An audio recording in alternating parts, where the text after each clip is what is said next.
Friends, welcome back to my channel. പുതിയൊരു വീഡിയോയിലേക്ക് എല്ലാ കൂട്ടുകാർക്കും സ്വാഗതം. അപ്പോൾ ഇന്ന് നമ്മുടെ വീഡിയോ എന്ന് പറയുന്നത് നമ്മൾ വന്നിട്ട് നമ്മുടെ മൊബൈലിൽ ജിമെയിലൊക്കെ വെച്ചിട്ട് ലോഗിൻ ചെയ്തിട്ടുണ്ട്. അതായത് ജിമെയിൽ ഐ ഡി വന്നിട്ട് നമ്മൾ ഒന്നിലധികം മെയിൽ ഐ ഡീസ് ഒക്കെ നമ്മൾ യൂസ് ചെയ്യാറുണ്ട്. നമ്മുടെ പേഴ്സണൽ യൂസിനായാലും പിന്നെ മറ്റു പല ആവശ്യങ്ങൾക്കൊക്കെ വേണ്ടിയിട്ട് നമ്മൾ ഒന്നിലധികം ജിമെയിൽ അക്കൗണ്ടൊക്കെ വന്നിട്ട് ക്രിയേറ്റ് ചെയ്യാറുണ്ട്. അപ്പോൾ ഇപ്പോൾ നമ്മൾ മറ്റുള്ളവരുടെ ജിമെയിൽ അക്കൗണ്ട് എന്തെങ്കിലും ഒരു ആവശ്യത്തിന് അല്ലെങ്കിൽ എന്തെങ്കിലും ഒരു പർപ്പസിന് വേണ്ടിയിട്ട് നമ്മൾ ലോഗിൻ ചെയ്തതിന് ശേഷം അത് നമ്മുടെ മൊബൈലിൽ നിന്ന് റിമൂവ് ചെയ്യാൻ നോക്കുമ്പോഴത്തേക്ക് അവർ ഡയറക്റ്റ് ആയിട്ട് നമ്മുടെ ജിമെയിൽ അങ്ങനെ ഒരു ഓപ്ഷൻ തന്നിട്ടില്ല. അപ്പോൾ നമ്മൾ ചിലർ വന്നിട്ട് ചിലപ്പോൾ ആ ജിമെയിൽ അക്കൗണ്ട് നമ്മുടെ മൊബൈലിൽ നിന്ന് മാറാൻ വേണ്ടിയിട്ട് ചിലർ ഡിലീറ്റ് ചെയ്യാറുണ്ട് ഈ ജിമെയിൽ അക്കൗണ്ടൊക്കെ വന്നിട്ട്. അപ്പോൾ നമ്മുടെ മൊബൈലിൽ നിന്ന് ഈ ജിമെയിൽ അക്കൗണ്ട് എങ്ങനെയാണ് റിമൂവ് ചെയ്യേണ്ടത്, അതായത് ആ ഒന്നിലധികം മെയിൽ ഐ ഡീസ് ഒക്കെ ഉണ്ടെന്നുണ്ടെങ്കിൽ ഇപ്പോൾ ആവശ്യമില്ലാത്ത ജിമെയിൽ ഐ ഡീസ് ഒക്കെ എങ്ങനെ നമ്മുടെ മൊബൈലിൽ നിന്ന് റിമൂവ് ചെയ്യാമെന്നതിനെ കുറിച്ചിട്ടാണ് ഇന്നത്തെ നമ്മുടെ വീഡിയോയിൽ നമ്മൾ നോക്കാൻ പോകുന്നത്. അപ്പോൾ തീർച്ചയായിട്ടും എല്ലാവർക്കും ഈ വീഡിയോ ഉപകാരപ്പെടുമെന്ന് വിശ്വസിക്കുന്നുണ്ട്. അപ്പോൾ ഈ വീഡിയോ നിങ്ങൾ സ്കിപ്പ് ചെയ്യാതെ കാണാം. വീഡിയോ നിങ്ങൾക്ക് ഇഷ്ടമായി തീർച്ചയായിട്ടും ലൈക്ക് ചെയ്യുക. അപ്പോൾ ചാനൽ ഇതുവരെ സബ്സ്ക്രൈബ് ചെയ്യാതെ വീഡിയോ കാണുന്നവരുണ്ടെന്നുണ്ടെങ്കിൽ ഉടനെ തന്നെ സബ്സ്ക്രൈബ് ചെയ്യുക. അടുത്തുള്ള ബെല്ലൈക്കണിൽ ഉള്ള ഓപ്ഷൻ ക്ലിക്ക് ചെയ്ത് കഴിഞ്ഞാൽ ഞാൻ അപ്ലോഡ് ചെയ്യുന്ന എല്ലാ വീഡിയോസും നിങ്ങൾക്ക് നോട്ടിഫിക്കേഷനാണ് ലഭിക്കുന്നതായിരിക്കും. അപ്പോൾ ഇനി നമുക്ക് ഡയറക്റ്റായിട്ട് വീഡിയോയിലോട്ട് പോകാം.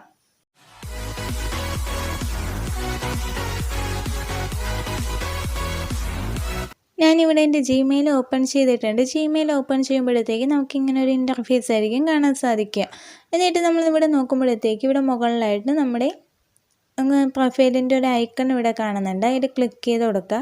അതിൽ ക്ലിക്ക് ചെയ്തിട്ട് നമ്മൾ ഇങ്ങോട്ട് താഴോട്ട് വരിക. നമ്മുടെ ജിമെയിൽ അക്കൗണ്ടിൻ്റെയൊക്കെ ലിസ്റ്റ് കഴിഞ്ഞിട്ട് ഇവിടെ ലാസ്റ്റ് താഴെയായിട്ട് വരുമ്പോഴത്തേക്ക് നമുക്കിവിടെ രണ്ട് ഓപ്ഷൻസ് കാണാൻ സാധിക്കും. ആഡ് അനദർ അക്കൗണ്ട് ഒന്നും manage account on this device എന്ന് പറഞ്ഞിട്ട് ഒരു ഓപ്ഷൻ കാണാൻ സാധിക്കും.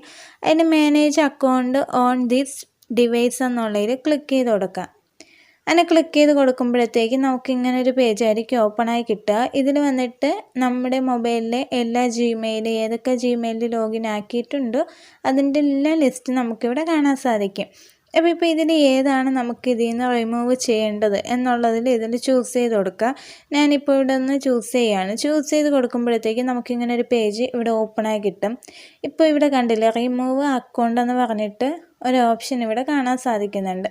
അപ്പോൾ ഞാനിപ്പോൾ അതിൽ ക്ലിക്ക് ചെയ്യുകയാണ്. ക്ലിക്ക് ചെയ്തിട്ട് ഇപ്പോൾ ഇവിടെ രണ്ട് ഓപ്ഷൻ വന്നിട്ടുണ്ട്, ക്യാൻസൽ എന്ന റിമൂവ് അക്കൗണ്ട് എന്നുള്ളത്. അപ്പോൾ ഞാനിപ്പോൾ ഇവിടെ റിമൂവ് അക്കൗണ്ട് എന്നുള്ളത് കൊടുക്കുകയാണെന്നുണ്ടെങ്കിൽ എൻ്റെ ഈ ഒരു ജിമെയിൽ ഐ ഡി ഈ മൊബൈലിൽ നിന്ന് റിമൂവായി പോകുന്നതായിരിക്കും.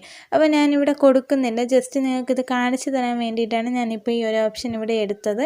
അപ്പോൾ നിങ്ങൾ റിമൂവ് ചെയ്യുന്നവർ ഈ ഒരു ഓപ്ഷൻ ഇവിടെ ക്ലിക്ക് ചെയ്ത് കൊടുത്തിട്ട് റിമൂവ് ചെയ്യേണ്ടതാണ്.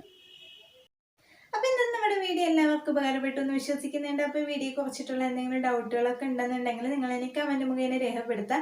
ഇനി നമ്മുടെ മെയിൽ ഐ ഡി വന്നിട്ട് എങ്ങനെയാണ് ജിമെയിൽ അക്കൗണ്ട് ഡിലീറ്റ് ചെയ്യണം എന്നതിനെ കുറിച്ചിട്ടുള്ള വീഡിയോ ഞാൻ മുമ്പ് ഇട്ടിട്ടുണ്ടായിരുന്നു. അത് കാണാത്തവരുണ്ടെന്നുണ്ടെങ്കിൽ ഞാൻ ഡിസ്ക്രിപ്ഷൻ ബോക്സിൽ ലിങ്ക് കൊടുത്തിരിക്കാം, നിങ്ങൾ കണ്ടു നോക്കുക. അപ്പോൾ അടുത്തൊരു വീഡിയോയിൽ നമുക്ക് പിന്നെയും കാണാൻ. വീഡിയോ നിങ്ങൾക്ക് ഇഷ്ടമായി തീർച്ചയായിട്ടും ലൈക്ക് ചെയ്യാം, മറ്റുള്ളവർക്കൊന്ന് ഷെയർ ചെയ്ത് കൊടുക്കുക. ചാനൽ സബ്സ്ക്രൈബ് ചെയ്തിട്ടുണ്ടെങ്കിൽ സബ്സ്ക്രൈബ് ചെയ്യുക.